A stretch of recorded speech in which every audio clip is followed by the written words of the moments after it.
1학년 여러분, 오늘은 환경 문제 해결을 위한 노력 교과서 62쪽 해당되는 내용 나가도록 하겠습니다. 마인드맵부터 볼게요. 환경 문제를 해결하기 위한 노력을 다양한 측면에서 이루어져야 되는데, 해결 주체가 크게 정부, 그리고 시민단체, 기업, 개인, 이렇게 네 가지 주체로 구분이 되고요.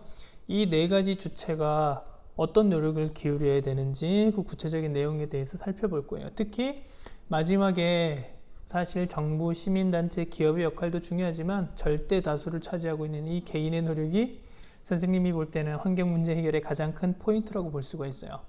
그래서 작년에 선생님이 이 단을 나갈 때는 그 녹색 생활 사진전이라고 해서 교과서에 나와 있는 이제 자기가 실천하고 있는 환경 보호를 위한 노력들을 수행평가로 해서 제출하는 활동도 했었거든요.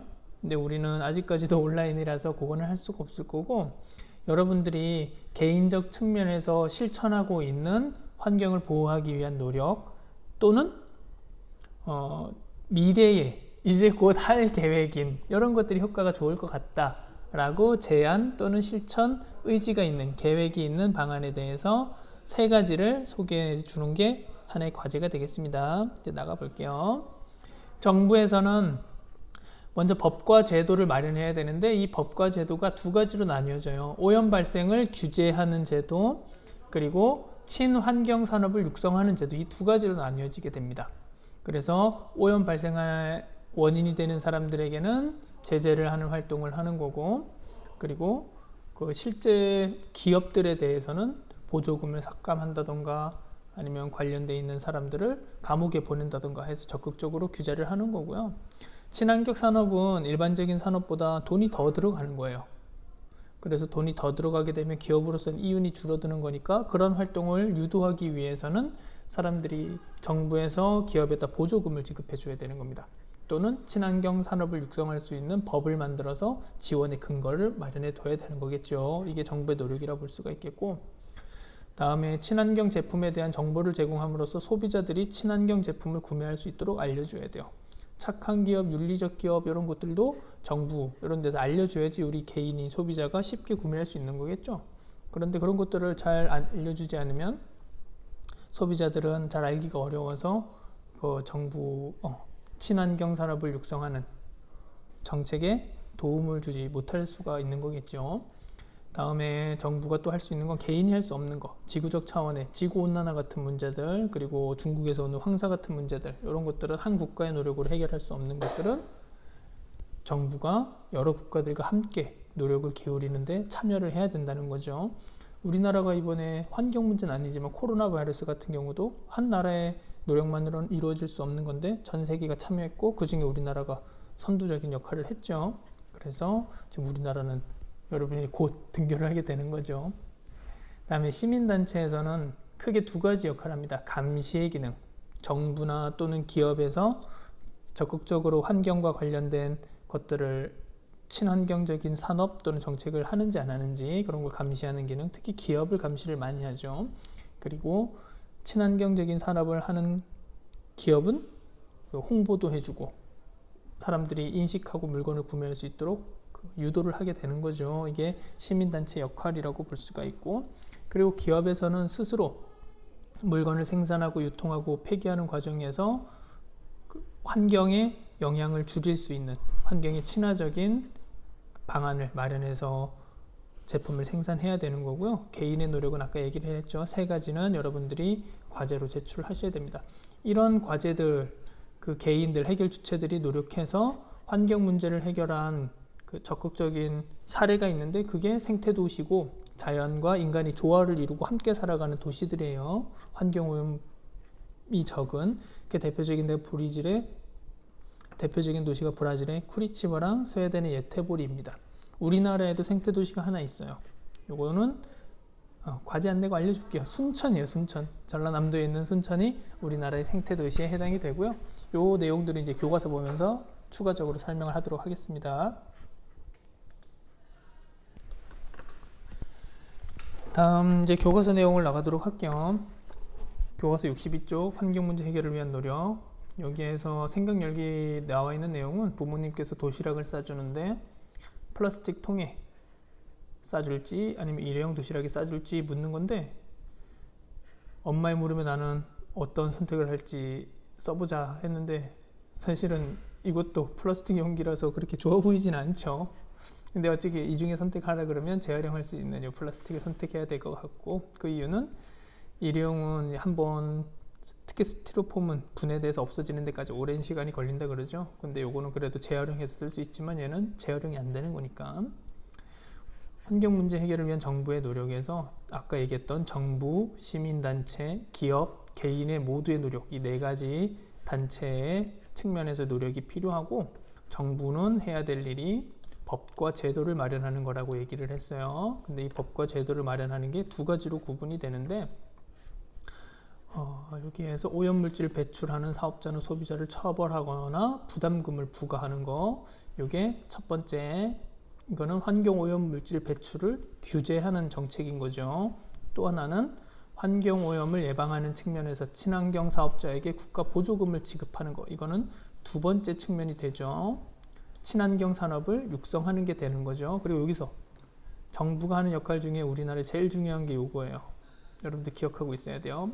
환경부에서 우리나라의 특정 대규모 사업을 할 때는 반드시 환경영향평가라는 걸 해야 돼요. 이게 의무예요. 제도적으로 정해져 있는 의무고, 이게 뭐냐면 각종 개발 사업이 시행되기 전에 환경에 미치게 될 영향을 예측하고 평가하여 환경에 영향을 끼칠 수 있는 부정적 영향을 줄이는 걸 하자는 게 이 제도고, 이 제도가 있기 때문에 환경영향평가를 해서 실질적으로 부정적 영향이 많이 있으면 환경의 사업의 방향을 바꾸거나 취소될 수도 있어요. 그래서 환경영향평가 제도가 우리나라에서 환경을 보호하기 위해서 아주 강력하게 시행되고 있는 제도라는 거 기억해 두도록 하시고, 그래서 여담이지만 정부를 상대로 로비가 굉장히 많이 이루어지는 게 요거예요. 환경부 대상으로 이제 뒷돈을 찔러주고 환경영향평가를 좋게 해달라고 이렇게 하는 거죠. 근데 뭐 예전엔 그랬을지 몰라도 지금은 잘 되고 있는 것 같아요. 그래서 요거 꼭 기억하고 있으시고, 다음에 정부는 친환경 제품에 관한 정보를 소비자에게 제공해야 된다. 이것도 얘기했었죠. 정보를 제공하는 것도 정부의 역할이고,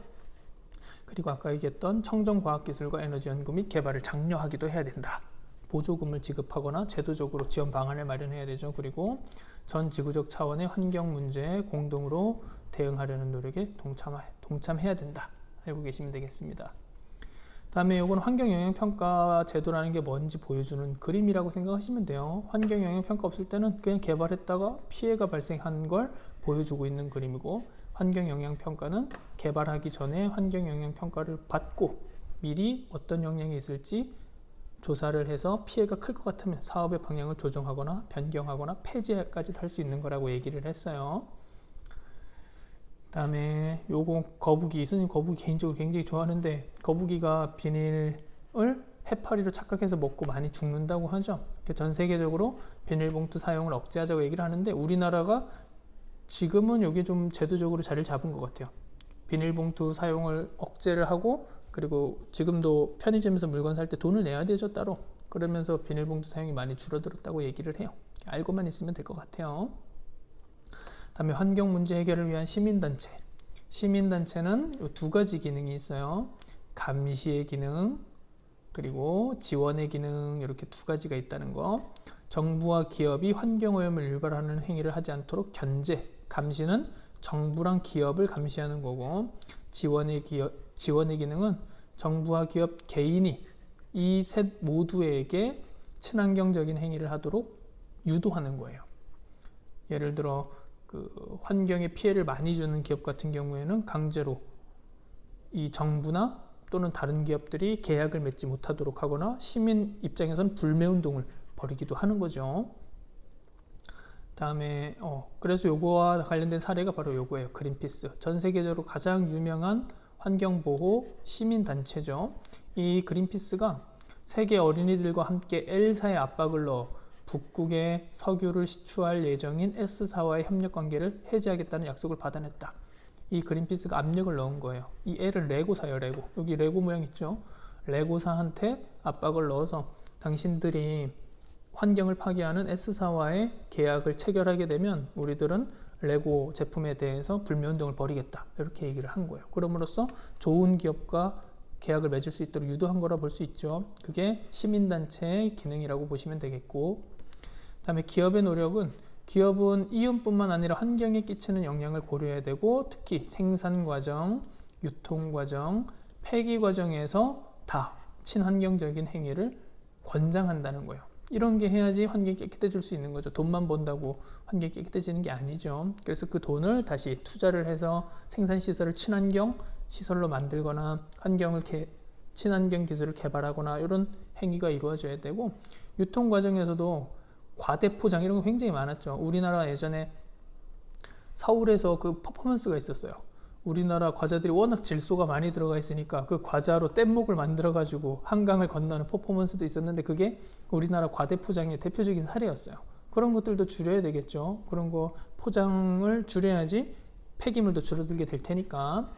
그리고 폐기할 때도 재활용 가능한 물질을 사용하게 되면 이제 폐기물의 양이 줄어들게 되니까 환경에 좋은 영향을 미치게 되는 거죠. 이거는 울산 태화강을 살리기 위해서 정부랑 시민단체 그리고 시민 다 함께 적극적으로 노력해서 깨끗해졌다는 거예요. 읽어보시면 될 것 같고요. 요거는 여러분들이 한번 해보시면 될 것 같고, 세 가지 과제 아까 얘기했죠. 세 가지를 해보시라고 적어서 선생님한테 제출해야 되는 거예요. 그리고 또 임팩트면은 요것도 선생님이 교과서에 나와서 찾아보기만 하고 실제로 보진 않았는데 환경에 나쁜 영향을 주는 걸 줄이기 위한 한 가족의 노력을 재밌는 이 영화로 만들었다고 얘기를 해요. 요거 계약하고 나서 시간 되면 한번 봅시다. 자, 넘어가서 작년에 했던 게 요거예요. 녹색 생활 사진전. 작년 여러분들 선배들 2학년 선배들은 이렇게 사진 찍어 가지고 하나씩 했었어요. 다음에 마지막으로 이제 생태도시에 대한 내용인데, 생태도시는 인간과 자연이 공존할 수 있는 환경 친화적인 도시다. 그러니까 인간도 살고 자연도 보존할 수 있는, 우리 전 시간에 배웠던 그 바람직한 인간과 자연과의 관계를 보여주는 그 사례라고 생각하시면 되겠고, 여기에 대표적인 사례가 브라질에 있는 쿠리치바랑 그리고 스웨덴의 예테보리, 이 두 가지 사례가 나와 있어요. 잘 기억해 둡시다. 뭘 했는지. 브라질의 쿠리치바 같은 경우에는 녹색 교환 사업을 했대요. 근데 이 녹색 교환 사업은 뭐냐면 쓰레기를 가지고 오면 채소나 달걀 등으로 사람들이 먹을 수 있는 식료품으로 바꿔주는 거예요. 이렇게 되면 쓰레기를 사람들이 막 버리고 그러는 게 아니라 특히 재활용 쓰레기를 갖고 와야 되니까 재활용 쓰레기가 발생되는 물건을 사게 되는 거겠죠. 그래서 유도를 하는 거예요. 사람들이 재활용 가능한 쓰레기, 재활용 가능한 물품을 사용한 제품을 구매하게 하고, 그걸 또 함부로 버리는 게 아니라 반납, 재활용할 수 있도록 제출을 하게 되면 식료품을 주는 거니까 좋은 제도 같고, 두 번째, 이건 우리나라 서울에서도 한 건데 세계 최초로 버스 전용 차선을 마련했다. 이게 서울에 있는 버스 전용 차선이 되겠고, 버스 정류장이에요. 우리 서울도 요거를 시행했어요. 그리고 이 원통형 버스 정류장의 장점은 뭐냐면 정류장에서 미리 차비를 낸대요. 그래서 승하차 시간을 줄여준 거야. 미리 차비를 내서. 굉장히 편하겠죠. 버스가 오면 그 버스 카드 찍거나 돈 내는데 시간 걸리잖아요. 근데 미리 여기 버스 정류장에서 계산해 놓고 버스가 오면 바로 타고 바로 내리면 시간을 줄일 테니까. 그래서 다른 도시보다 자가용 교통량이 30%나 적게 나타난 게 이 쿠리치바고, 자가용이 적게 다니면 대기 오염 배출 물질이 적어지고 그러면 그게 환경 친화적인 행위가 되는 거죠. 그래서 브라질의 쿠리치바가 생태도시가 된 거고, 그 다음에 스웨덴의 예테보리도 비슷해요. 여기서는 쓰레기를 태워서 나오는 폐열을, 못 쓰는 열이에요. 쓰레기 태울 때 나오는 열, 그런 것들을 이용해서 그 난방이나 또는 전기 생산에 사용하는 거죠. 이것도 신재생 에너지가 되는 건데, 폐열이나 각종 신재생 에너지 및 자연에너지를 활용해서 탈석유와 석유를 사용하지 않는 정책을 시행한 거예요. 석유를 사용하게 되면 석유에서 이산화탄소가 나와서 지구온난화가 발생하게 되니까. 그리고 또 하나, 이거 브라질과 비슷한 녹색 조달이라는 걸 하는데, 이건 뭐냐면 정부에서 환경 친화적인 행위를 한 기업에게는 그 정부와 거래를 맺을 수 있는 권한을 주는 거고, 그렇지 못한 기업은 정부와 거래를 못하게 하는 거예요. 그러면 기업의 대표적인 거래처 중에 하나가 정부인데 그거를 못하게 되면, 거래를 못하게 되면 손해가 막심하니까 녹색 조달을 하기 위해서 친환경 행위를 할 수밖에 없는 거겠죠. 그리고 이런 큰 기업 말고 조그마한 기업에도, 조그마한 업체도 환경상을 주는 제도를 만들어서 스스로 이렇게 환경 친화적인 행위를 할 수 있도록 유도를 했다는 거예요. 다음에 넘어가서 요거는 과제는 아닌데 여러분 한번 해보세요. 어렵지 않아요. 이제 진짜 마지막으로 갯벌에 대한 내용 나가도록 할게요. 갯벌을 육지로 바꾸는 걸 우리가 간척이라고 그러거든요. 간척 사업은 갯벌을 육지로 바꾸는 거, 육지화하는 걸 간척 사업이라고 얘기를 하고, 간척 사업을 통해서 영토의 면적을 넓히고 사람들이 쓸 수 있는 땅을 넓히는 거예요.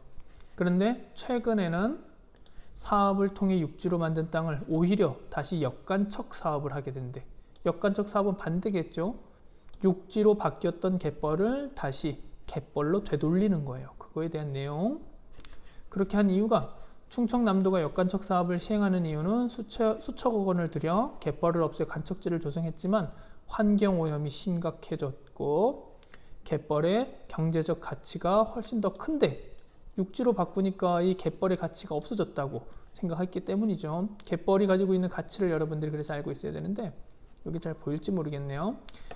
간척지가 가지고 있는 가치보다 갯벌의 가치가 더 큰데, 그 이유는 첫 번째, 갯벌은 다양한 생물들이 살아가고 있습니다.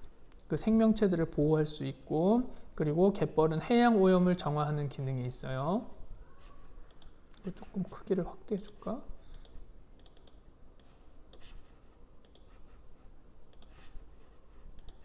그리고 태풍이나 해일 피해를 완화시켜주는 역할을 하게 됩니다. 그 이유가, 그림을 그려보면 뭐 어렵지는 않아요. 이쪽이 갯벌이고 여기가 바닷물이 차는 곳이에요. 밀물 때는 요만큼, 썰물 때는 요만큼. 그러면 선생님이 지금 빗금 치는 곳이 갯벌이거든요. 밀물 때 잠기고 썰물 때 드러나는 땅. 이 갯벌이 밖에서 큰 파도가 밀려와요. 이렇게 밀려와. 밀려올 때 이 파도가 여기에 먼저 부딪히겠죠. 그러니까 여기에서, 갯벌에서 태풍이나 해일 피해가 여기가 먼저 와. 그래서 여기서 부딪혀서 힘이 약해진 다음에 육지로 올라오거든요. 그래서 태풍이나 해일 피해를 갯벌이 완화시켜 준다고 얘기를 해요. 그리고 또 해안가에 그 갯벌에 사는 생명체들을 잡아서 사람들이 물고기 내다 팔아서 생계를 유지하기도 하고, 그리고 굴 양식을 하기도 하고 염전으로 쓰기도 해. 그래서 여기에 갯벌이 가지고 있는 가치들이 땅으로 바꿨을 때 가치보다 훨씬 크다고 판단해서 역간척 사업을 한다는 거예요. 요거 중요합니다. 잘 기억해 두세요. 갯벌이 가지고 있는 가치, 선생님 적어준 거. 그래서 다시 역간척 사업을 시행하게 되었고,